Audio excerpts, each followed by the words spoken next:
Finally, it is time to talk about my top 10 horror movies of 2025. Now let's get into it.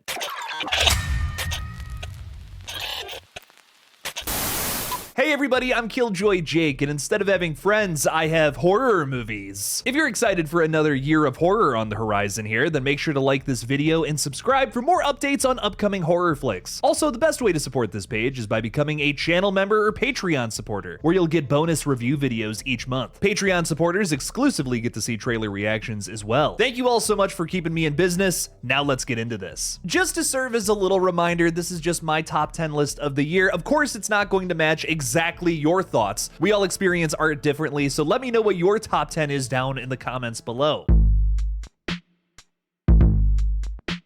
Coming in 10th place here is Predator: Killer of Killers, a movie I never expected to be on my top 10 list. Definitely not the Predator movie that I thought was going to be on this list, that's for sure. Biggest thing that edges this movie out, why I think I liked it better than Badlands, is because it doesn't have that Marvel humor that I'm just kind of sick of at this point. I think when I first saw it in like Guardians of the Galaxy, it was really fun and a little different, but now like every single Marvel movie has used that exact kind of humor that I think has just gotten obnoxious at this point. It's an animated anthology movie too, which I don't even know if I've seen another movie quite like this one, so it just really stands out from 2025 releases. I loved that all of the characters like survived and were coming back for one last battle, which is what the wraparound is setting up the entire time. Dan Trachtenberg is bringing a lot of fan fiction energy, I think, to the Predator franchise, which some people love, some people don't. It mostly works for me though. I'm really vibing with all three of the movies that he's been behind so far.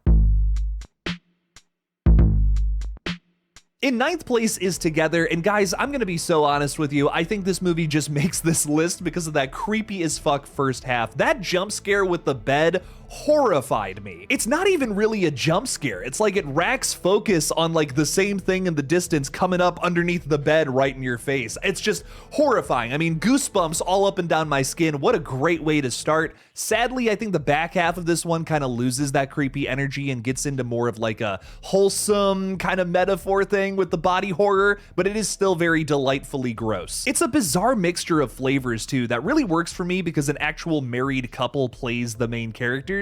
I don't know if you can mix gross and wholesome all that well together if your main two characters didn't have any chemistry. Dave and Allison killed it here. Another negative I have about Together, and it's a really small thing, is that the twist being, oh, it's just a cult the whole time. I feel like that's been a little overplayed in modern horror. Thankfully, that doesn't overtake the ending of this flick, however. Because this movie ends in such a unique way, I think it kind of evades that criticism a little bit. Not everything has to be a cult, but if it is going to be a cult, like, do it in your own weird, unique way. Every single cult horror ends up with like a bunch of people getting sacrificed in a fire or something, like it's the Wicker Man, you know? At least this movie found a way to do it differently. I have to applaud that about Together. How could I not have a body horror movie on this list too? Do you guys even know what YouTube channel you're watching right now?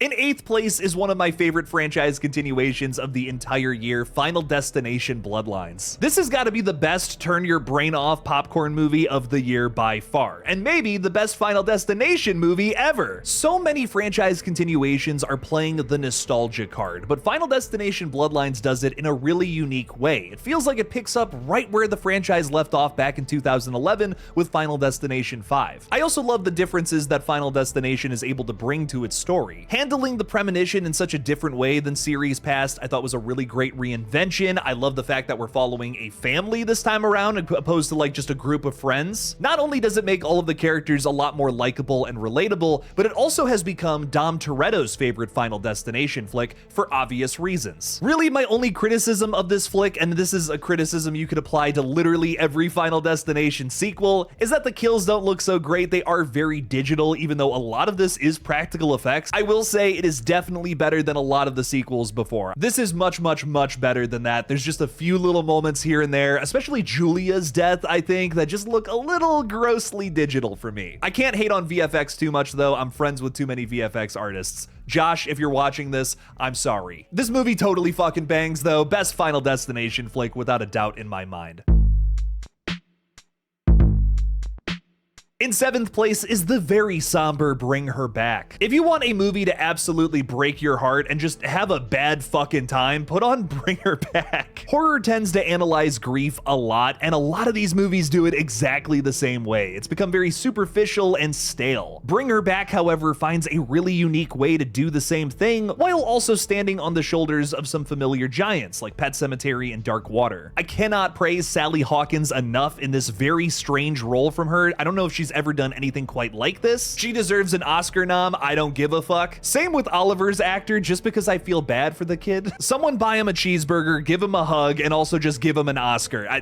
Give him everything. Give him every award. Seriously though, outside of like the more surface level things about this movie, there's some really great representation of like just disabled people in general here. One of our main characters, Piper, played by Sora Wong, and I really like that we're not playing this character as dumb throughout this movie. Like Piper starts to realize what the hell is going on at a certain point and ends up getting out of this thing alive. Whenever horror can represent people who are differently abled, I think that's just a wonderful thing. So I have nothing but love for Bring Her Back. If you haven't seen my deep dive video covering both of the Philippos movies, I just dropped it over on my retro page. Go check it out, give it a watch. Let me know what you guys think.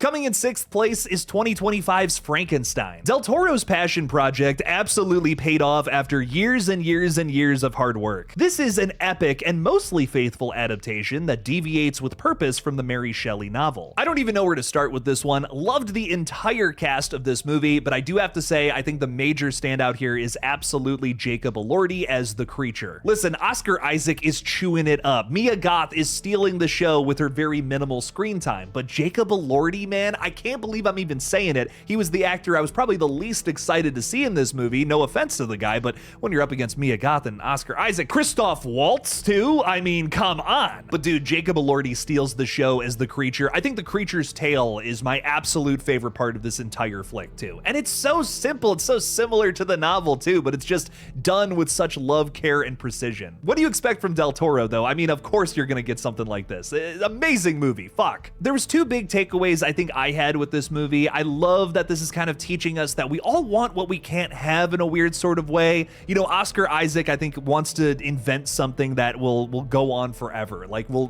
be some sort of stopper on death, essentially. And then when he creates that thing, all that thing wants is to die or to at least have a companion, right? Like, I love that. I love the tragedy in something like that. Or maybe I should say the irony in that. I also think it hits on the nature versus nurture argument in a really interesting way. I love that we have all these different kinds of characters being major influences or maybe even parental figures to the creature, and how that kind of pushes him forward on this crazy journey. Again, I love that about this story. It's done very well here. Maybe my only criticism about this is that there are some themes that are a little on the nose. Like, you have this one scene where Christoph Waltz just literally says, "You're not gonna be the eagle who picks at my liver," or whatever the line is, and it's like, dude, we get it. We get what story you're referencing. I mean, literally the subtitle of the original Frankenstein is The Modern Prometheus. Chill the fuck out with the references, man. I don't know, this might be Netflix's whole thing about like trying to make some more obvious dialogue, so just in case people are on their phones, they don't miss anything, but like, I don't know. That's my only criticism about this whole movie. The rest of it totally worked, really rocked, great stuff here. The James Whale movie will always be like the definitive Frankenstein in my humble opinion,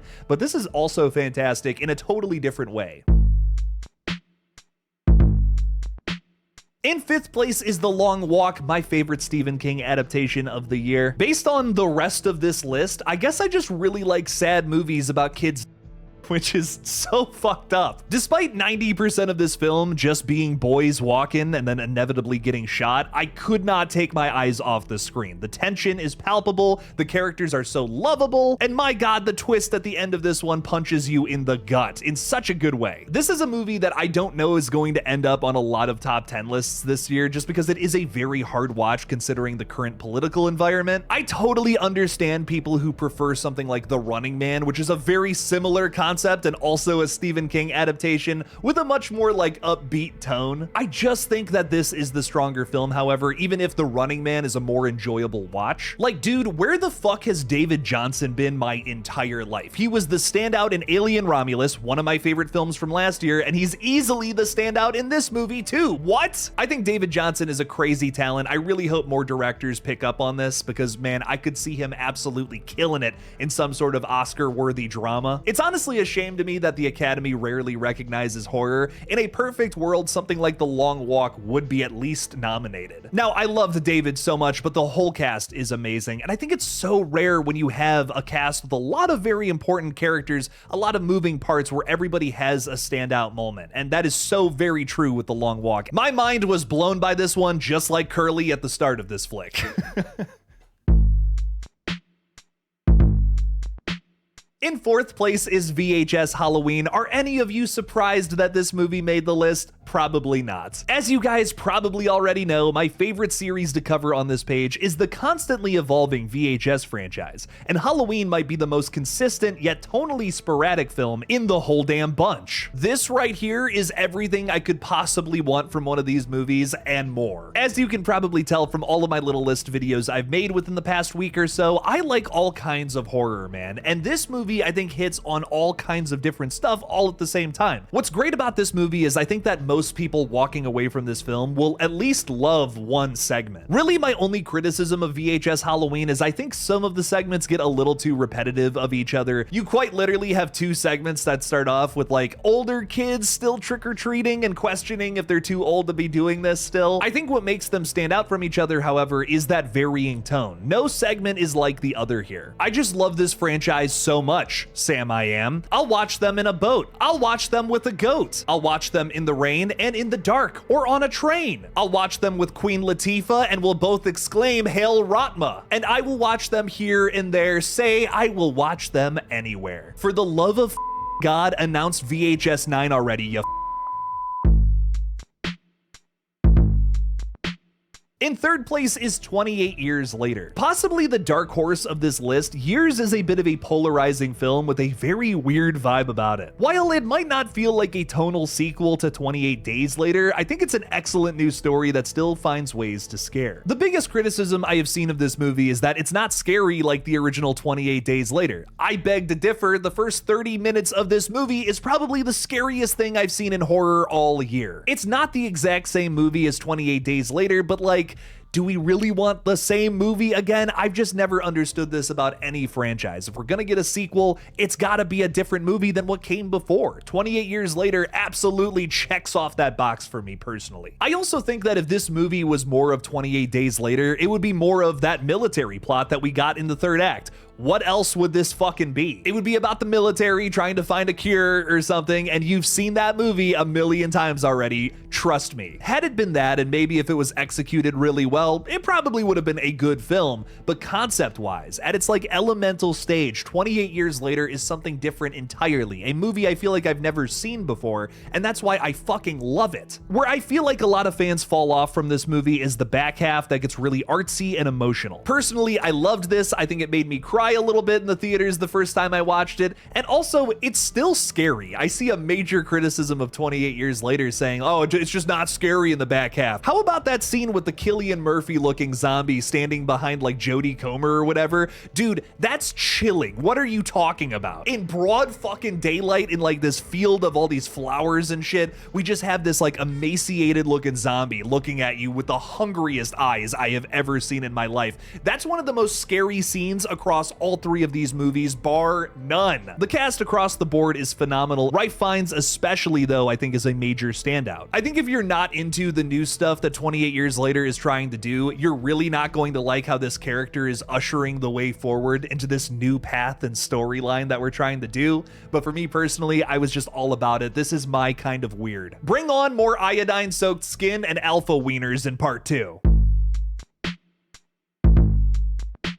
Taking home the silver is Sinners. It physically pains me not to put this movie in first place. I just hope you all know that. This came down to personal preference. Let it be known that Sinners is nothing short of a 5-star masterpiece. The themes make this movie a think piece, but the stylish vampire action makes it a fun summer blockbuster at the same time. I feel like everyone can get something out of Sinners if you just want to turn your brain off and have fun with a bunch of vampires going nuts. Hell yeah. But if you also want to look beneath the surface, there's a lot that this movie is trying trying to say. Using vampirism as a metaphor for losing one's culture and assimilating to what everyone else is doing is done brilliantly here. It's not just specific to the illustrious time period that this one is set in either. Sinners shows that this has always been going on even today. The movie also begs the question of what truly is freedom, not just of the body, but also of the mind. I think this movie could have been so simple, but I'm very glad that it's not. There's so many layers to this one to peel back. It is a big ol' nasty horror onion. With a wide scope and some big thrills, Sinners is one of the best horror movies, not just of this year, but probably of the entire decade.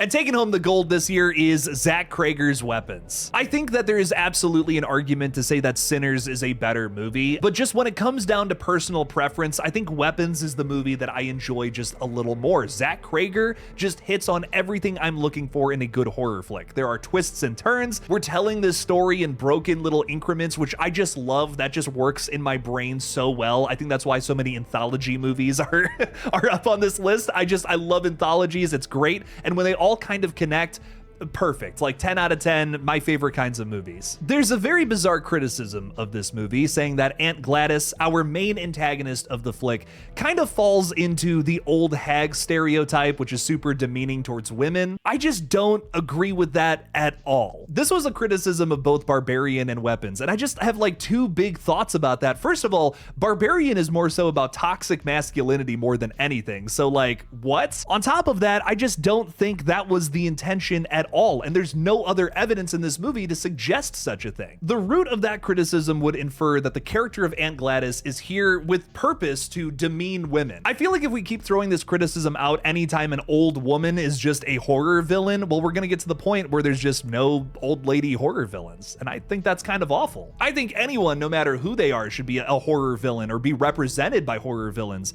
in movies like this. I also love that Amy Madigan's character here has kind of become a gay icon. We've seen many LGBTQ plus content creators here on YouTube, over on TikTok, everywhere dress up as this character over the summer or throughout the fall. This has been a positive thing for so many different groups of people, I feel, across the board. I respect the criticism, I do, but I feel like y'all are just reading too deep into things. I don't think this is offensive in any sort of way. I'm just so glad that Mrs. Kwan from Cat in the Hat finally got her own horror movie. Okay, but on a serious note, why does this movie feel so much like Cat in the Hat? I can't explain it, but this feels like a horror sequel to Cat in the Hat. Maybe some of you have felt that as well. Let me know. My takeaway from this movie is just so many weird and specific things. I feel like there's these themes of gun violence, the fallout of loss from that kind of specific event, but then you're also following all of these different characters who are viewed as parasites in society. Justine is kind of seen as this town pariah, unfairly being blamed for almost all of the kids in her class going missing. Then you have Archer, who's like dealing with grief. It's kind of affecting both his home and work life significantly. He has to figure out what happened. Paul is one of the worst of the entire bunch, this shitty cop who may have just given an STD to Justine without checking. I think it's worse that we never find out if he did or didn't though. James is a junkie, not contributing to society, literally stealing. That's like one of the first things we see him do in this movie outside of drugs. And then poor little Alex is being used as a puppet by Gladys to fulfill her sinister intentions. And then on top of all of that, this movie still finds a way to be a little goofy and have these moments of reprieve. I think there's this dark humor element to the middle of this movie with Alden Ehrenreich's character